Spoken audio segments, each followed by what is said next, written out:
Assalamualaikum warahmatullahi wabarakatuh. Bismillah, alhamdulillah. Wassalatu wassalamu ala rasulillah Sayyidina maulana Muhammad ibn Abdillah wa ala alihi wa sahbihi wa man tabi'ahum wa la hawla wa la quwata illa billah, amma ba'du. Saudara-saudara, adik-adik mahasiswa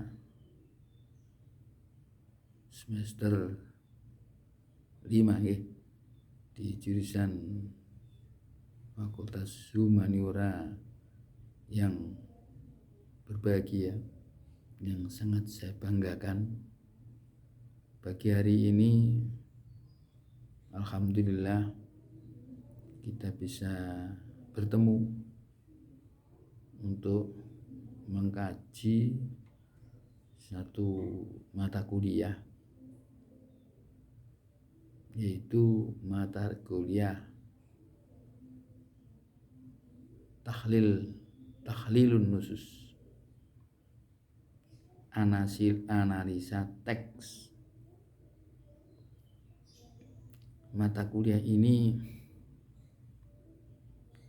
nanti akan bertujuan agar supaya saudara-saudara nanti tahu ketika membaca minimal 3, tahu 1, apa itu jenis katanya, 2, tahu apa itu jabatan katanya, kemudian yang ketiga tahu arti kata,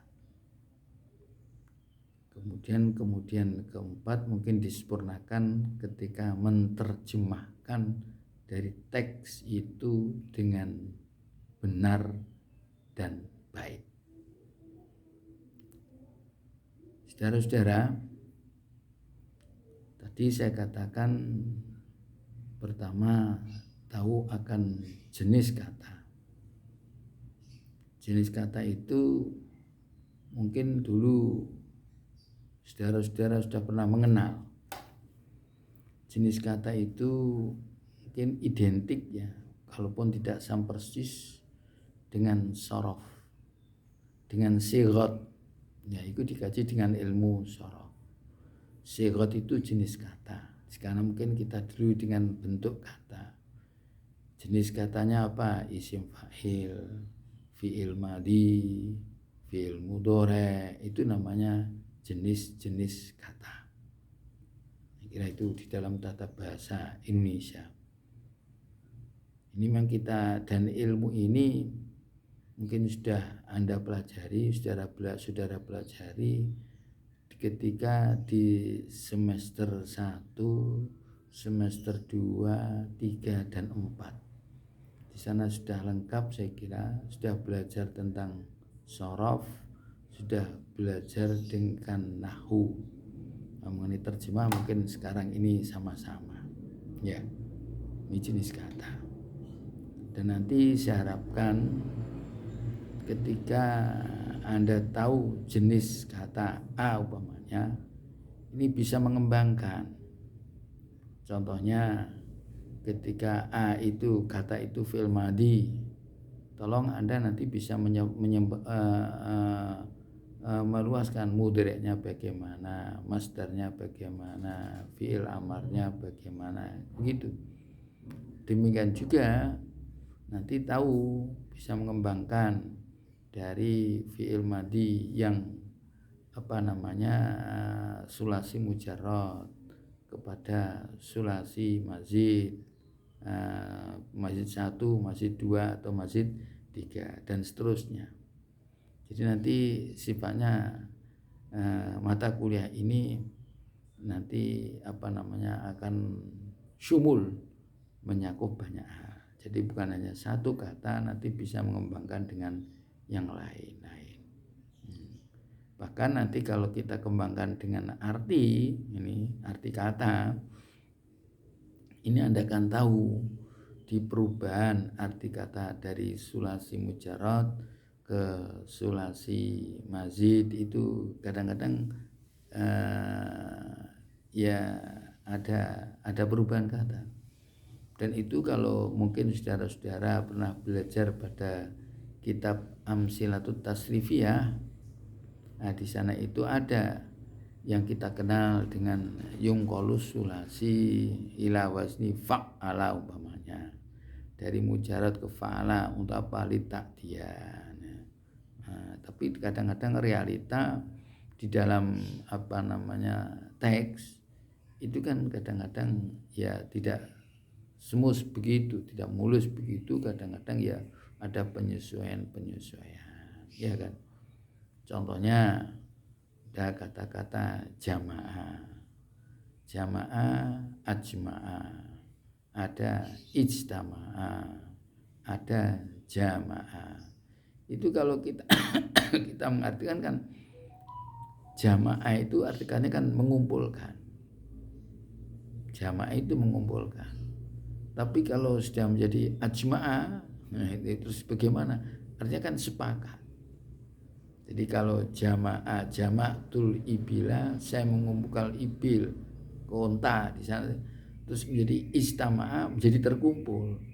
Karena istima'ah itu ifta'ala itu mutawa'ah daripada fa'ala. Jadi jama'atul ibila, saya mengumpulkan unta, fajtama'a, kemudian unta itu menjadi terkumpul, ya kan, itu sana. Tapi kalau jamaah atau ajmaah ini kan lain lagi. Kalau ajmaah kan berarti sepakat.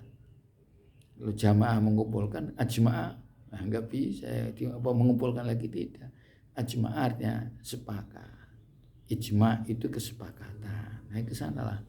Ini jadi kita tahu kalau tajamma ya tajammau ya tajamma itu ya beda dengan istima. Jadi kalau istima itu memang dampak ya, kalau di dalam bahasa Arab namanya mutawa'ah daripada kata-kata jamaah. Mutawa'ahnya itu jamaah menjadi istama, menjadi terkumpul. Kalau tajamma'a tidak dari jamaah. Jamaah itu ya terkumpul, artinya mengelompok. Tajamma'an nas fil maidan tahtal asjar. Orang-orang itu berkumpul ya, mengelompok di lapangan itu di bawah pohon. Nah itu kan tidak dikumpulkan tapi dia mengelompok sendiri, namanya tajama'ah. Itu nanti tolong ya kalau bisa Anda saudara-saudara itu membiasakan macam itu supaya nanti bagus. Seperti alima kan tahu, tapi kalau a'lama memberitahu, tapi kalau ta'allama kan menjadi belajar. Nah ini memang kalau dipikir-pikir ya sama, belajar juga ingin mencari tahu. Nah itu kalau istiqlama kan iklan, itu istiqlamat itu ya iklan itu. Nah ini kan jadi kalau ta'allama kan belajar, padahal matinya mujarnya alima. Nah ini begini ini sebetulnya adalah objek daripada ilmu sorof yang kita kenal tadi. Jenis kata sorof kan dirubah dari satu ke yang lain. Nah ini tolong nanti Anda biasakan untuk macam itu. Kalau Anda bisa membiasakan macam itu, saya kira akan mudah lah nanti ketika kita mentahlil. Karena tujuannya tahlil itu ya untuk memahami, endingnya memang untuk memahami teks dengan bagus. Teks dengan bagus itu banyak ilmu-ilmu yang diperlukan untuk itu. Oleh karena itu, tolong nanti ya ketika ada kata-kata contohnya jamaah, ini tadi arti kata itu.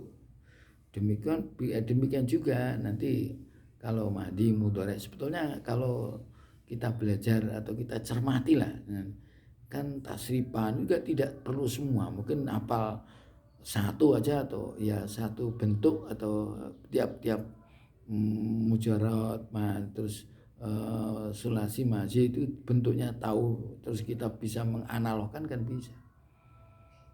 Yang simai itu kalau mujarad hanya 3, madi, mudhari, masdar. Nah, kalau ini kan madi, mudhari, masdar kan iya. Contohnya, misalnya kata-kata ada khasiba, yaksibu. Kalau khasiba, yaksibu apa? Khisbanan atau khisaban, kan ke sana. Ada khasaba, yaksu atau khasiba, yaksibu atau khasiba, yaksabu. Ayak sabun nas kan bukan ayak sibu. Ini kan ya. Ini ada menghitung, ada menyangka. Ya ini ada khasuba, dzu khasabin kan ada hisab ya, khisba, khasaba, khasiba, yaksibu, ada khisbanan, ada khisaban, ada khasaban, dzu khasabin kan tuh kakul mar'ah satu di antara kan zu khasab li khasabiha. Jadi ini ya khasab semua. Ini kan beda-beda. Ini kita harus tahu. Oh kalau ini ada ini, kalau ini. Nah ini biasanya kita menggunakan membantu pembantu yaitu namanya kamus mu'jam nanti. Ini ke sana. Tapi lepas dari itu sarf itu penting. Yang lain kan tidak usah. Yang lain kan isim fa'il kan sebenarnya fa'ilun, tidak. Yang perlu ketahui di sana mungkin satu i'lanya aja lah. I'lanya aja. Kalau saro ada sa'irun. Nah, ada kalau ada sa'irun, ada masirun. Itu kan hanya i'lal aja. Sebenarnya kan fa'ilun dan maf'ulun. Kecuali kalau sifat musyabahah. Ini tolong ya ditulis kalau tola ya tulu tulan fawa towil kan gitu. Soalnya itu masdarnya, ini sifat musyabah karena tidak menggunakan wazan fa'ilun. Kalau doroba kan doroba idribu doroban. Isim fa'ilnya dorib, isim maf'ul yang simat madrub. Nah ini kan semuanya sima kiasi. Jadi yang sima itu hanya tadi madi, mudhari dan masdar. Kalau ada tambah satu sifat musyabah. Kita kalau terus kamu ada secara bisa mengembangkan. Jadi dari mujarad ke masjid itu bisa Anda kembangkan.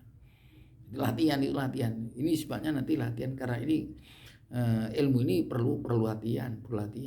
Bukan ya tadi pakai analog, tapi analog menggunakan pikiran kan. Kalau kita nggak bisa menganalogkan kan, tidak menggunakan rasio kan rasio kita kan pikiran kita sulit untuk menggunakan. Tapi arti itu memang banyak nanti ya, banyak ya kata jamin zauk kita harus ya perasaan kita tentang bahasa itu pengaruh. Oke itu ya satu. Yang kedua yang perlu Anda ini tadi satu, yang kedua itu ilmu nahwu. Nahwu itu saya mengatakan jabatan kata. Jabatan kata itu ya subjek, predikat, objek gitu ya. Jadi kalau subjek itu di dalam bahasa Indonesia identik dengan pokok kata kan. Subjek itu kalau fil dalam bahasa Arab ya fa'il subjek, mubtada subjek, maf'ul bih objek kan begitu. Ya ini nah ini jadi cuma memang ada bedanya.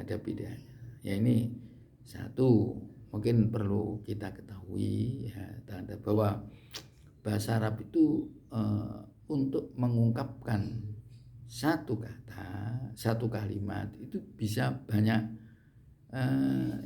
banyak macam. Jadi banyak macam. Contohnya untuk mengatakan Ali makan nasi itu kan bisa akala aliyun arus, aliyun akala arus, yakulu aliyun arus, aliyun yakulu arus, aliyun akilun arus. Ini juga bisa. Ini bahasa Arab. Kalau bahasa Indonesia kan ya Ali makan nasi. Jadi kalau tidak, karena di bahasa Arab, di bahasa Indonesia ini jarang ada namanya jumlah fi'liyah, walaupun ada tapi jarang. Hampir semuanya jumlah ismiyah. kalau bahasa Indonesia ya. Coba itu kan nggak ada makan ahli nasi, nggak ada, mesti ahli makan nasi, karena kita itu dalam bahasa ini subjek, predikat dan objek. Bahasa Arab tidak macam itu ya, sama sebetulnya, tapi bisa mubtada khobar, bisa fiil dan fa'il. Itu kelebihan bahasa Arab. Karena macam-macam itu perlu kita belajar nanti kita. Dan biasanya seorang pengarang musonef itu hanya dipengaruhi oleh perasaan, saya kira. Jadi nanti bahasanya yang beliau gunakan biasanya hampir sama. Karena kita harus tahu jadi karakter pengarang itu. Jadi biasanya antara buku satu dan buku lain, pengarang satu dan pengarang itu berbeda, zauknya itu berbeda. Ya, ini apa itu jabatan kata ya. Nah, nanti di dalam nanti tag ini saya nanti ketika saya suruh menganalisa, saya tidak akan menanyakan, karena seperti i'rab itu kan Anda tahu 4, rafa, nasab, jar, jazm itu saja. Saya tidak macam itu. Itu rafa, nasab, jar, jazm itu merupakan penyerta. Nah, saya akan cenderung ini apa? Mubtada. Ya. Ini khobar. Karena apa? Mubtada itu masih rafa. Kalau rafa tentu mubtada, kan macam itu. Jadi kalau dijawab ini i'rabnya apa? Rafa. Lo itu masih beri PR.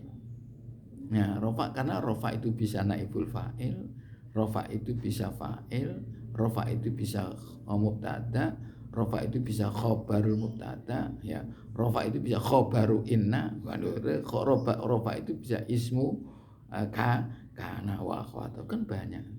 Oleh karena itu nanti kalau ya besok ada pertanyaan umpamanya ya itu jawabannya harus itu. Ini jadi apa ini? I'rabnya apa? Ya mubtada. I'rabnya apa? Fa'il. I'rabnya apa? Naibul fa'il, macam itu. Ya. Ini agak ini. Jadi tidak rofa. Ya memang yang kita kenal dulu macam itu dalam di dalam belajar tata bahasa awal. Ya, nasab ya maf'ul bi, nasab rofa ya. Tapi nasab kan banyak. Bisa maf'ul bi, maf'ul li ajli, maf'ul ma'ah, maf'ul fi. Oh, itu banyak. Itu semuanya mansubah. Nah, ini.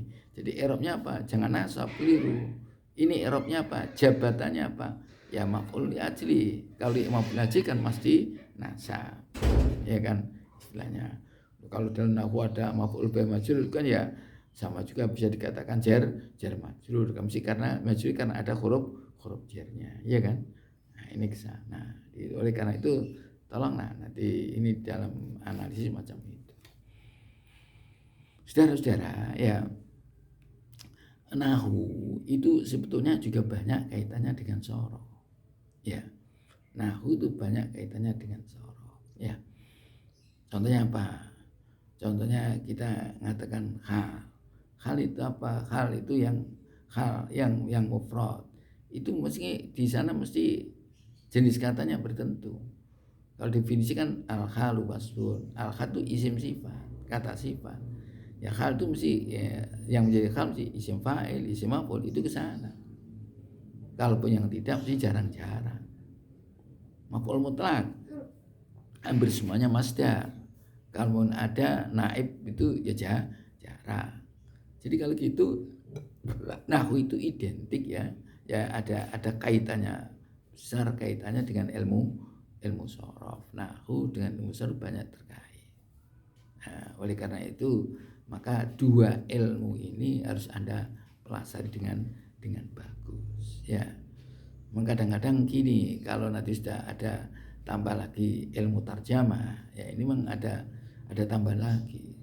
Karena begini deh, apa yang kita terjemahkan dari bahasa Indonesia ke bahasa Arab itu kadang-kadang tidak sama.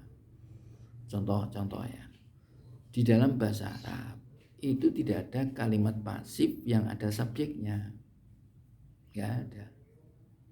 Coba kalau di dalam bahasa Indonesia kan ada ikan dimakan kucing. Loh, ini kan subjeknya ada.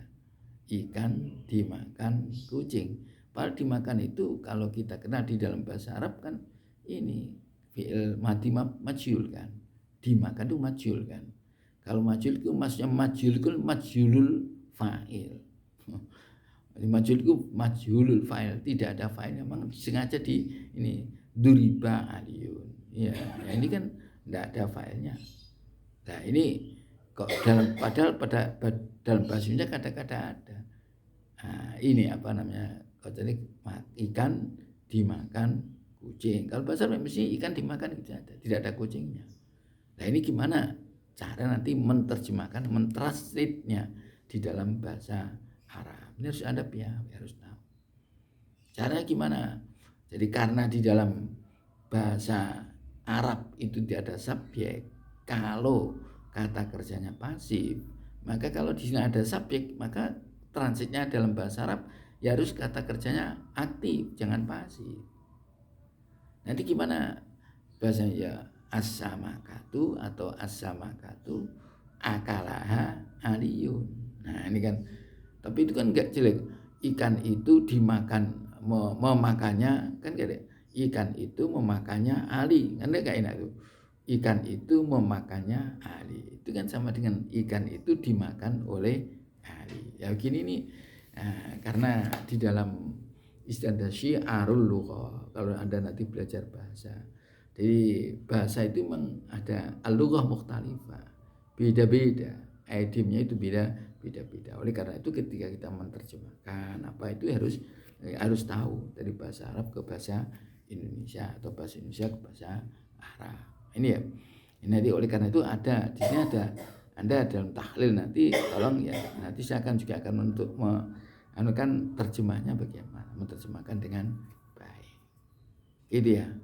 Nah, saudara-saudara, ini untuk pembukaan aja. Nanti saya menggunakan buku ya, bukunya tetap aja dulu. Saya menggunakan buku Al-Islam Aqidah wa Syariah. Nanti saudara cari ya. Islam Aqidatun wa Syariatun yang dikarang oleh Mahmud Syatut. Ini saya mengambil bab yang paling akhir insyaallah. Di sana ada bab ikhtilaful a'immah fi fiqhil Qur'ani wa sunnah. Babus salis, bab yang ketiga. Ini bab ketiga asbabu ikhtilafil a'immah fi fiqhil Qur'ani wa sunnah. Ini saya akan sebab-sebab perbedaan para ulama di dalam mengkaji Al-Quran dan As-Sunnah. Ini kenapa? Ini ada asbab. Kenapa saya mengambil judul macam ini? Dan ini selalu saya sampaikan ini. Karena apa? Karena supaya kita tahu. Ketika kita melihat ya bahwa Al-Quran, orang Islam itu kan pedomannya Quran dan hadis. Taraktu fikum amrayn lan tadillu ma in tamassaktum bima kitabullah wa sunnata rasuli. Ini kan pedomannya itu kitabullah dan sunnata rasuli. Tetapi ya realita di masyarakat, kenyataan yang ada ini banyak berbeda. Ini kenapa? Ini ternyata yaitu tadi ada sisi pandang yang berbeda dari masing-masing ulama. Kemudian pandangan itu pakai argumentasi. Jadi pakai argumentasi, ada dasar pikirannya, ya kan? Karena ya tadi, karena ada berbeda macam itu, maka nanti timbul perbedaan. Oleh karena itu saya harapkan nanti Anda kalau di masyarakat mendapatkan orang yang berbeda pendapat, ya sudah wajar. Kecuali yang saya kira tidak mungkin berbeda persoalan-persoalan yang mujma'alaih, yang sudah disepakati, itu tidak akan berbeda. Contohnya apa? Kalau puasa Ramadan itu wajib, itu tidak akan beda. Sholat 5 waktu itu 5 kali dalam sehari semalam, itu berbeda. Itu mesti sama, nggak akan mungkin berbeda. Yang berbeda mungkin nanti bacaan, ya kan? Ada yang nggak pakai Allahumma ba'id atau ini wajah tuh. Seperti puasa ada yang membedakan, ada yang mengatakan rokok itu tidak membatalkan, ada yang rokok itu batalkan. Nah ini kan kesana. Semuanya banyak interpretatif itu saja. Nanti kita bicarakan. Nah ini sebetulnya sambil nanti pembicaraan kita terkait dengan bahasa. Di sini ternyata dengan Sangwil ini karena ini terkait dengan bahasa. Disiplin Anda, entah itu linguistik atau sastra. Ini karena ini bicara bahasa, nanti bahasa itu. Karena nanti dari sisi bahasa, ilmu ma'ajim itu kan ada nanti. Ilmu tarjamah itu nanti. Oleh karena itu tolong nanti ini kita kaji sama-sama ya. Nanti boleh tanya kalau ada diskusi ada macam ya. Kemudian berikutnya ya bukunya nanti itu Ikhtilaful A'imah fi Fiqhil Quran wa Sunnah karangan Mahmud Syahto. Di halamannya itu mungkin halamannya punya saya itu 515. Anda carilah di PDF bisa nanti. Saya nggak akan banyak-banyak, nanti cukup kira-kira 10 halaman aja cukup. 10 halaman atau 15 halaman cukup. 10 halaman aja lah. Nanti kalau berarti ditambahin. Satu hari nanti 1 halaman, 1 chapter itu saya kira. Tapi nanti bicarakan lama. Kata per kata macam itu. Dan ujiannya ini kalau masih online ya repot. Misalnya ujian ini saya nggak pernah mengadakan ujian online macam ini. Karena online kan Anda bisa ini sebetulnya ujian saya itu biasanya lesan ya, nanti ya, tapi nanti nggak tahu lah nanti situasinya, mudah-mudahan nanti bisa offline tadi. Karena kelihatannya sudah menurun terus, saya yakin nanti akan ada perubahan. Itu mungkin yang saya sampaikan untuk pertemuan pertama ini. Tolong minggu depan kita sudah ready dengan buku ini, dan nanti akan langsung saya akan memulai dengan baik. Gitu lah. Assalamualaikum warahmatullahi wabarakatuh.